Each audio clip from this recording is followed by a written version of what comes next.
The popularity of crime lords like Al Capone was the driving force that led to the development and enforcement of motion picture production codes. The gangster picture really begins to become sort of a Hollywood genre in early 1930 with the production of Public Enemy, of Little Caesar, of Scarface in 1932. The gangster film sort of solidifies this notion of the sort of the mythical hero worship, if you were, of the anti-hero. Dressing a lot like Al Capone in double-breasted suits, big fedoras, shiny shoes, flashing jewelry. Hollywood, they glamorize a gangster. And actually, we used to be able to use that to our advantage because we'd make you think, oh, gangsters are nice, gangsters are good, gangsters are gonna have your back. And so the gangster picture grows out of that mythology of an anti-hero, a man who's really trying to do something good but just can't get the goodness to go right, so he turns to a life of crime. But there were those who didn't buy into the idea of the idolization of gangsters.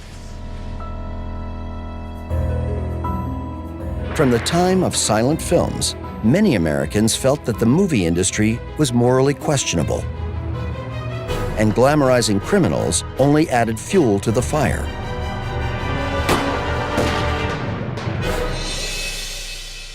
And Al Capone was the epitome of the gangster. In the movies of the early talkies of 1930, 1931, 1932, the gangster is often the hero.